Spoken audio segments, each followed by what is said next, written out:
We've sent hundreds of thousands of cold emails for life science companies that are selling into biotech, pharma, and academia. And through running all of these different campaigns, we've generated thousands of leads and meetings for our clients. Yet most life science companies still think that cold email is dead, but I can prove based on these numbers that is in fact not dead. But what's actually dead is lazy, cold, generic outreach that scientists can spot from a mile away. So in this video, I'm going to break down exactly how we build the infrastructure, write messaging, build lists in order to help actually make cold email work. Let's dive in. So the first thing where I think a lot of people go wrong is they send cold email from their main domain, right? So if your domain was Pfizer.com and you're sending messages or emails about Pfizer.com, that would be considered your main domain. The problem with this is that no matter how good your cold emails are, some percentage of them will definitely, get marked as spam, right? There are people out there who just are going to mark messages as spam if they don't know who the sender is. The last thing that you want to do is have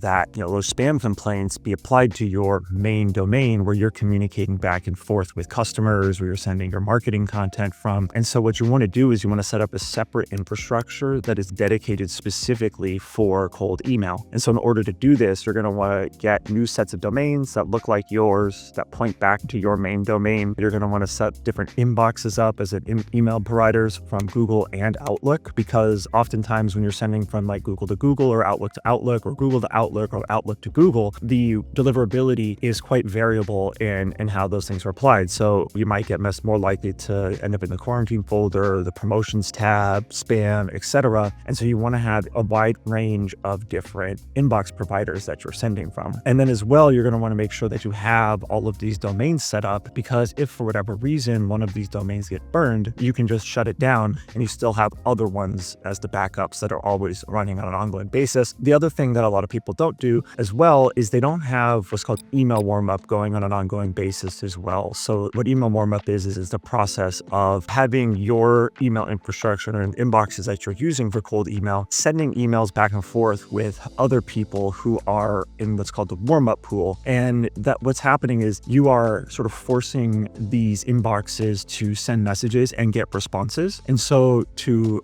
Google or Outlook or whoever, it's going to look like that inbox is getting a certain set of replies. And so what it does is it takes the aggregate reply rate of all of your messages and bumps it up. And so it looks like more of your messages are actually getting replied to. And that's what we want. And so you want to have that warm up always going in the background. So let's say you're sending per inbox, maybe you're sending, 15 to 20 warm up emails every day, but then you're sending 15 to 20 cold emails. Some percentage of people are going to respond to the cold. Most of your warm up emails are going to get responses. And so your aggregate reply rate is much higher than if you only were sending cold emails from those inboxes. And then the other thing that you want to do along the way as well on the infrastructure side is you want to be constantly looking at the reply rates, bounce rates, and sort of all of those metrics around each of these different domains and the inboxes within those domains. Seed accounts will let you know, did it hit the inbox or was it in the spam folder, promotions tab, etc. And they'll send that information back to you. So then you have a good idea of, are my messages landing as spam? Are they going to the promotions tab? Maybe there's keywords or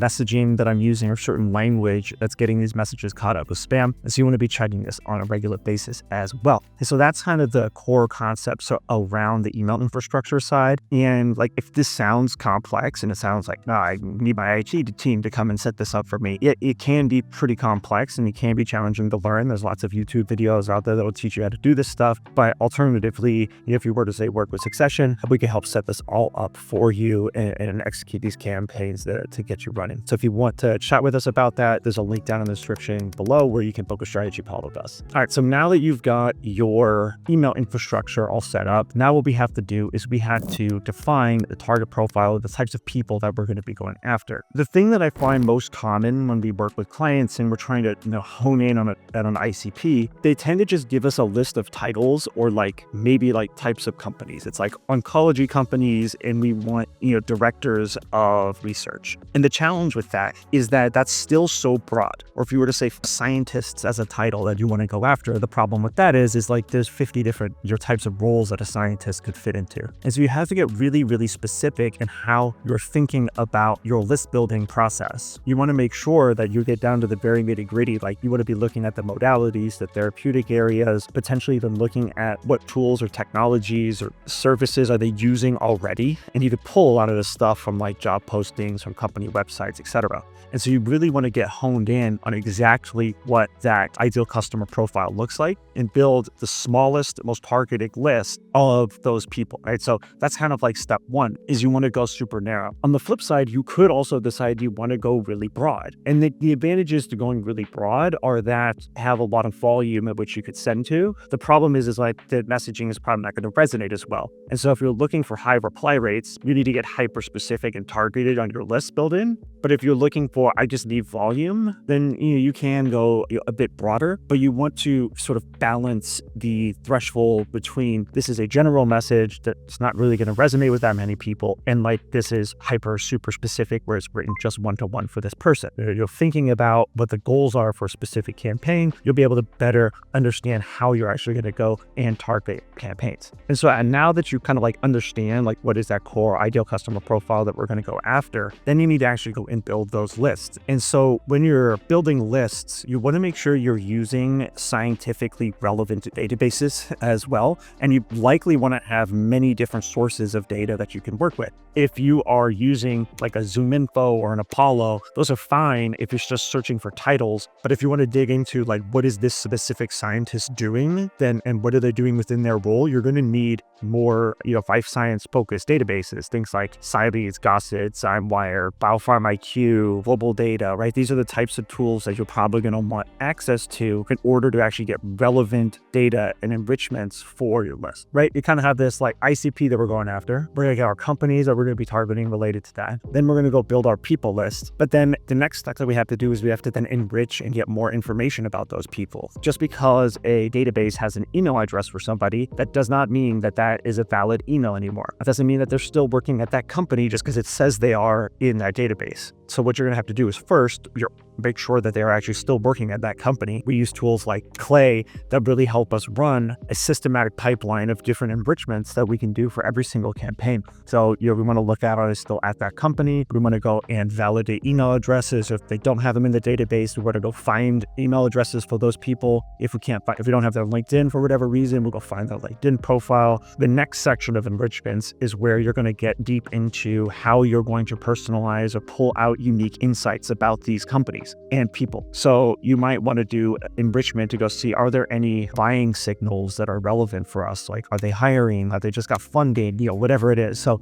make sure that you're going out there and you're first looking for what are all these different buying signals that might be relevant that we could weave into our messaging. Then you might want to go into that person's individual LinkedIn profile, go look at, about section, their headline, the latest company experience, there's a description that they put in there. And then you're going to leverage that as well for an additional set of context that you can have in order to best craft your perfect message. Another interesting one too that we've seen is, are they new hires to the company? So if somebody's been in a role for less than 3 months and maybe it's a leadership role, it's a great indicator that maybe they're coming into that new company. They're going to want to make a change. They're going to want to disrupt what's going on already. It's a great buying signal as well to connect with. All right, so now we've pretty much got our list built. We've got everything enriched that we're going to need in order to draft the best possible messaging. So what does good messaging actually look like? There are a number of different things that we need to be thinking about with messaging. One is, don't start with, I hope this finds you well. Right? Some of the most important text of any email is the first 5 to 7 words. The reason for that is that actually impacts the open rate of your message. If you go and you pull up your email right now on your phone, on the web, computer, wherever you access it, you'll typically see there's a subject line, and then next to it or under it is a set of preview text where you can see the beginning of that message. And so that message starts with, I hope this finds you well, right? You're wasting that valuable real estate of that message. And so you want to make sure that that beginning part is super hyper personalized and relevant to that individual to get them to open it. It's not just about subject lines, it's also about the preview text that you put into the window there. And the reason that we need to optimize for that is that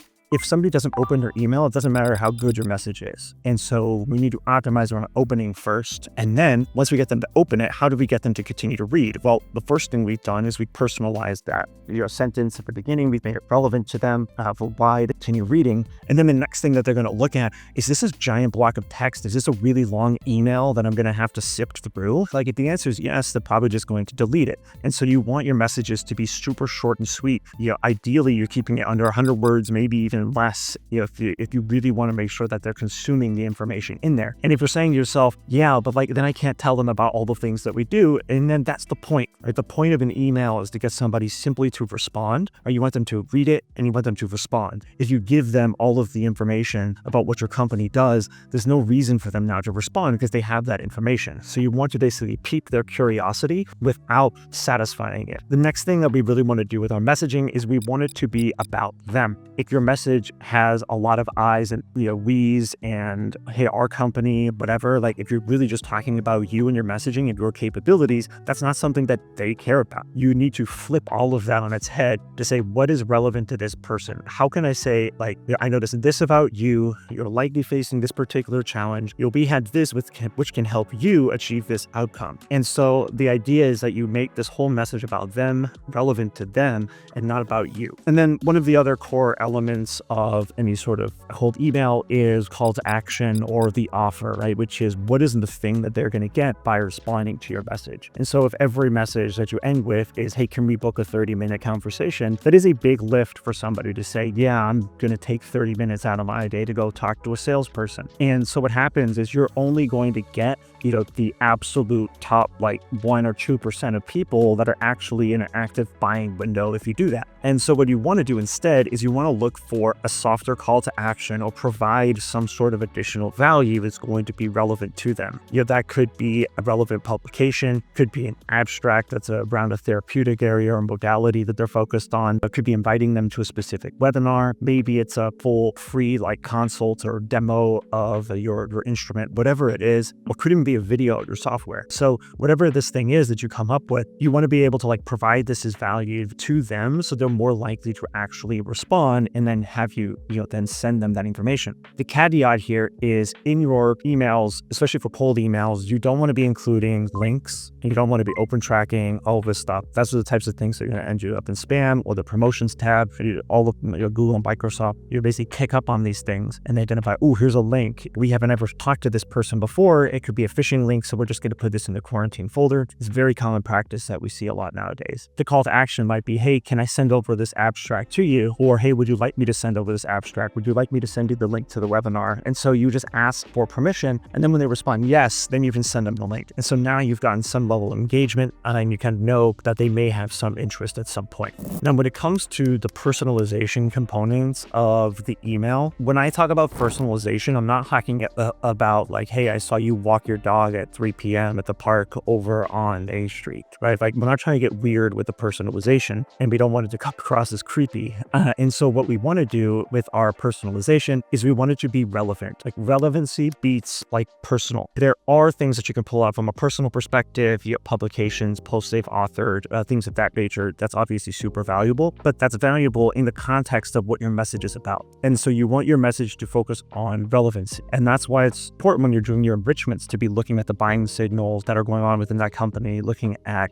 things within their profile that you might be able to pick up on that make your message personalized and relevant. And so you want to basically take that personalization component that you've identified, and then you want to put that at the very beginning of your message. And again, we're focusing on relevance here, that how it ties back to what it is that your product, service, instrument, whatever it is, can solve. Relevance over personalization. Now, if you're using tools like Clay, what's great is you can take all of the enrichments that you've done, the buying signals, pulling in the LinkedIn profile information. What you can do is you can use that as context to actually help you craft personalization section of these messages. And so the way you would do that is you take all of that information, these different columns that you would have in Clay, all of this information as context, you feed it into a trained AI agent that is then able to take that context and put it into hey, here's an example. Here are great examples of what these personalized first lines could look like and should look like. And then that way you have this your trained agent that is constantly getting better and constantly improving on how it's writing personalized first lines. This isn't something that you just take and you copy into ChatGPT and say, hey, give me a personalized first line for this. It's not going to look good. It's going to be crap. Hard thing with using AI is it has to be trained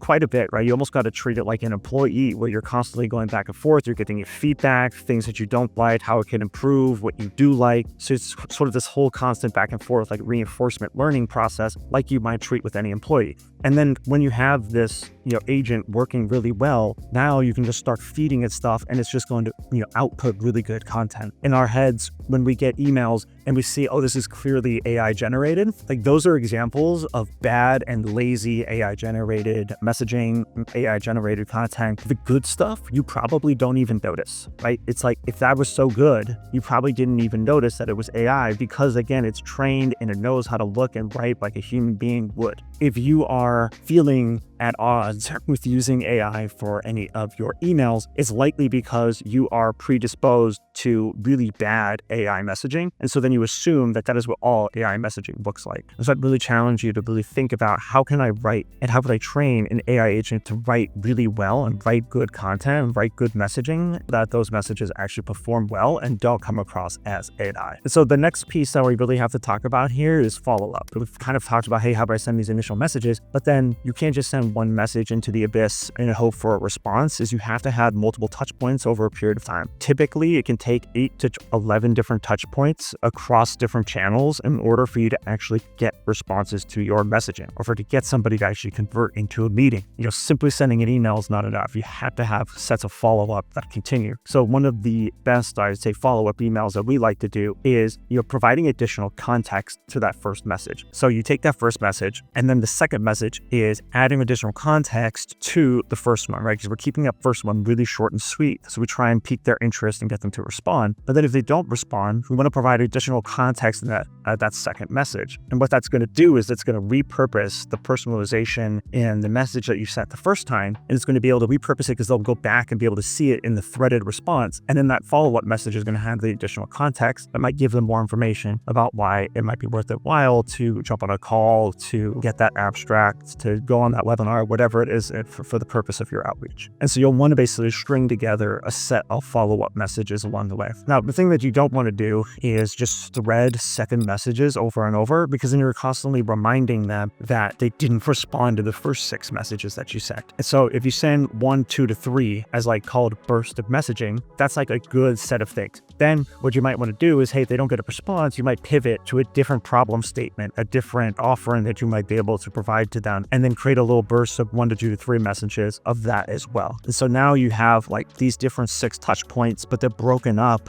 throughout an extended period of time. This isn't something that you're going to send all in 1 week, because that's how you annoy people. So you do want to have some separation of these things. It doesn't mean you're waiting 2 weeks between each message either, because then there's no way in hell that they're going to remember any of your previous messages. At this point now, we've got our email infrastructure set up. We've got our lists that are highly targeted, and we enrich them to make sure we have all of the data and information that we need in order to have our messaging stand out. Now we have all of our messaging that's written as well, all hyper-specific and targeted to those specific individuals. And so now we're ready to launch. So we go ahead, we've launched that campaign, but now we actually need to then monitor and optimize what's going on. One area that I see a lot of people kind of fall short on is they'll send like one messaging variant. So, hey, here is the problem, here's the value prop, here's our whatever template that we're going to be sending, and they use one of those. The problem with that is what if it's that message just doesn't resonate with the audience, or the value prop is off, or the problem statement is off, or some of the language might not totally resonate with their recipients. Then you have like nothing else to fall back on. And so what you want to do with every campaign is have like 5 or 6 different email variations that you're testing for that target audience. And then when you're going back and reviewing what messaging is working,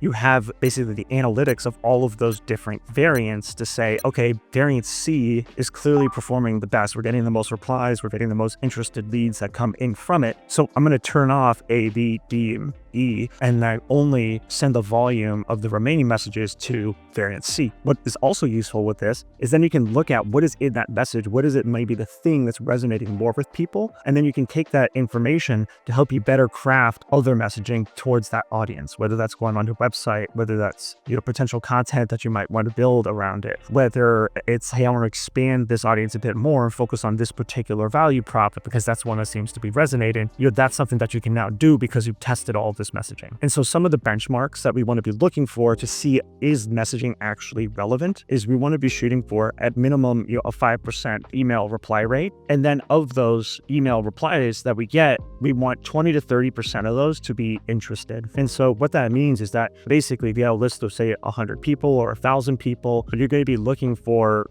about like a 1 to 2-ish positive response rate, meaning that those messages generated valuable leads from the outreach that you're doing. And so if you're below that, then you have some troubleshooting to do. And if you're above that, great. You want to double down on what that campaign is, you want to double down on that particular set of messaging. So those are just some benchmarks to work with. We have clients that do way better than that. And then we have some, that don't do, quite as well. It just really depends on what is the offer that you have that you're putting out there. What is the thing that you're selling that's going to get them interested and want to respond? Cold email is one of the best channels that you can use in order to test this because you're testing purely messaging to an audience who has no idea who you are. And so if you're able to get cold email to work, right, you've clearly hit on something, you've tapped into something that will resonate with that audience. And so all of this does sound like is a ton of work. It really is. Like in order to optimize these things, it does take a lot of work. It takes a lot of iteration. It takes a lot of tooling and tech and expertise in order to make this stuff happen. This is just on the email side. This doesn't include LinkedIn messaging. This doesn't include paid ads. This doesn't include content, right? This is just one channel that we've talked about and how complex that one channel can be. And so,